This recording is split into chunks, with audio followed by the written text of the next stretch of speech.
This is a PSAT review for 2014, and I'm Mrs. King. I'm going to be showing you what you need to know for the upcoming test.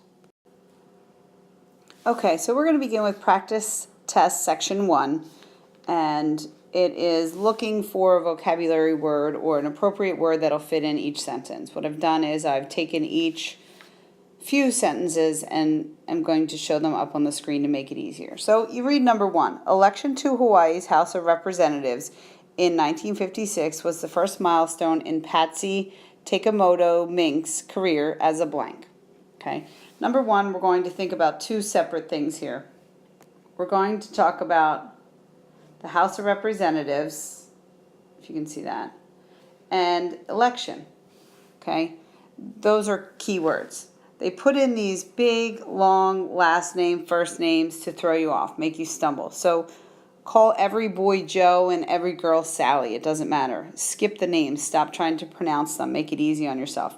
So a couple clues here. The election to Hawaii's House of Representatives in 56 was the first milestone in Sally's career as a blank. Okay, so talking House of Representatives, you know right away she's not a philosopher. She's not a negotiator. Okay, these are not things you would find in the House of Representatives. Commentator. You may or may not know what that is, but a commentator is someone who speaks. Somebody who's speaking at a sports event, something like that. Probably not a commentator. Financier. Maybe you don't know what that is, but think of words you know. Financial, finances, dealing with money. Probably not going to work here. Now in this case, for number 1, which tends to be the easier question, you can back your way into it. Or you might automatically right away know it's a legislator. Okay? House of Representative, legislature. Question number 2 says, the essay was notably blank. Every paragraph was a mere restatement of a commonplace. Okay, so sometimes it's the best to think about the blank being a positive or negative word. Now, when you're looking at this one, the essay was notably blank. That doesn't necessarily give you a clue. But when you read the following, every paragraph was a mere restatement of a commonplace. It sounds like negative, something that is a negative word. So what you want to get rid of then on your list of answers is anything that sounds positive. Comprehensive sounds positive, complete. Groundbreaking sounds like something positive. Now we have some other words that aren't necessarily positive. The essay was notably murky, jumbled, or unoriginal. It was a mere restatement. If you're restating something, you're not having an original thought. You're saying something somebody else might have said. Unoriginal clearly works here. All right, so for number 3. When Susan, the manager of the clothing store where Nathan shopped, blank his complaints, he became so blank that he resolved to take his business to a competing retailer. Okay, again, the SAT people are always trying to give you more than you need. So right away, I would cross off the manager where Nathan shopped. Who cares?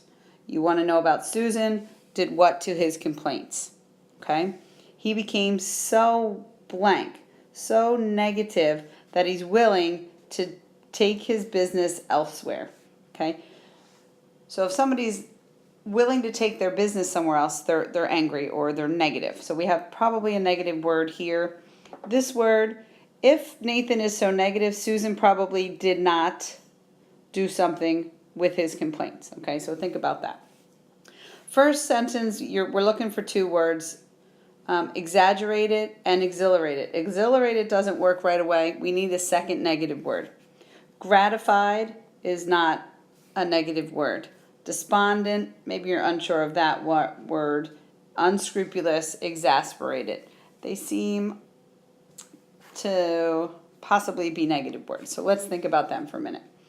All right, so when Susan blanked his complaints, so we don't have A and we don't have B. When Susan heeded his complaints. If you heed a complaint, you do something about it. So Susan did not heed. Ridiculed his complaints or trivialized his complaints. Really could be either. Really could be either here, but if you're a manager of a store, you're really not going to do a lot of ridiculing to customers necessarily, so you could really confidently get rid of ridiculed.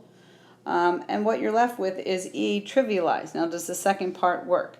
He became so exasperated. Certainly works here. So you can notice here that we got rid of some of the second words, we got rid of some of the first words, and we were left with a clear answer that works for us. Okay, so let's look at number 4, 5, and 6 from practice section 1. There has been a recent blank of interest in the art of painter Yokoi Kasuma. Once at the blank of critical consciousness, her work is now very near the center. All right, number 1, you want to get rid of the artist's name. It's hard to read and it makes you stumble.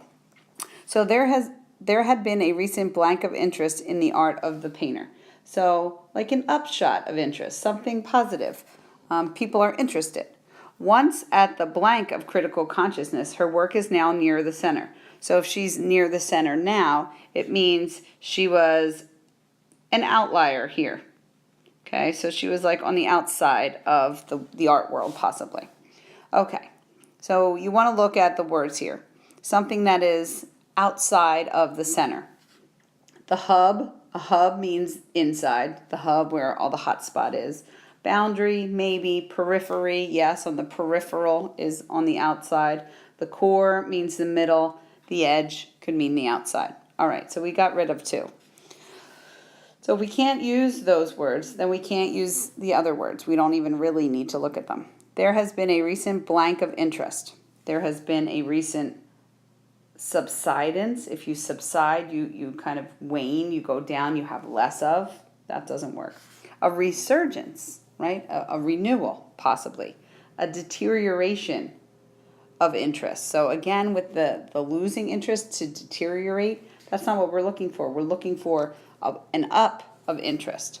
So as of now, we just got rid of A, B, C, or A, B, D, and E, and it looks like we have already come to our answer. We haven't had to worry about too many vocabulary words tripping us up. We're not doing too much over reading and trying to fit in every word to every sentence. We are using our brains and we are trying to get rid of things that don't work to find something that does work. So there's been a recent resurgence of interest. Once at the periphery of critical consciousness, she's now at the center, so this is correct. When we act unselfishly toward others, our blank is rewarded by the release of pleasure-inducing chemicals in the brain. Okay, so acting unselfishly. Okay, our positive act is rewarded. Okay, so let's look at the words here. We have duplicity, means double, like a double agent, you're acting duplicitous. Altruism is goodness. Discernment, when you're trying to discern something, you're figuring it out. Effusiveness is a pouring out, and subservience means servant. So let's look at this. You may not know what all these words mean.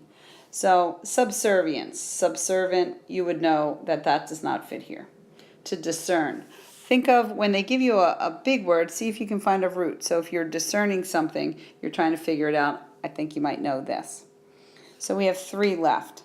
I'm hoping that the word altruism is something that you are familiar with, although I can't be sure of that, where you would be able to circle that right away to fit in here, acting unselfishly.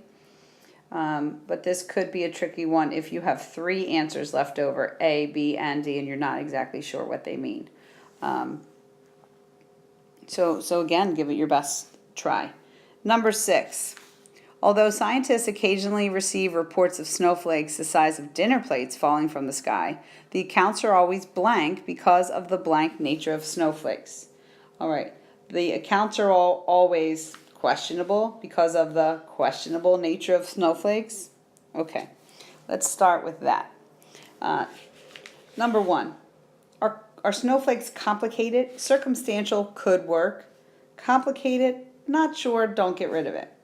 Unreliable. The nature of snowflakes are unreliable. That one doesn't really seem to fit here. Ephemeral. Sure, I guess snowflakes could be ephemeral. Intrinsic. Intrinsic. Maybe you don't know what intrinsic means. Precipitous. Precipitous means like a sharp drop, something abrupt. Okay, this is not working for snowflake. All right, so let's look at the other ones. The accounts are always blank. Okay, the accounts are circumstantial, could be. Definitive, meaning the accounts are always on point, totally correct. That's not what the question's asking, so we're going to get rid of all of B. The accounts are uncorroborated, possibly. The accounts are substantive, meaning it has substance to it, meaning it has backing. It's not what we're looking for. We can cross that one out, which helps us with intrinsic because we weren't sure exactly what that means. And anecdotal, and unreliable. Anecdotal is unreliable, but we already crossed off precipitous. So now we have A and C that we're looking at. Now really you want to go back and see which one you think fits best. The accounts are always circumstantial because of the complicated nature of snowflakes. That is an awkward fit. If that was the only answer left, maybe you could put it, but we have another choice. The accounts are always uncorroborated because of the ephemeral nature of snowflakes. I would go with the C answer here because it fits better than the other answer of A.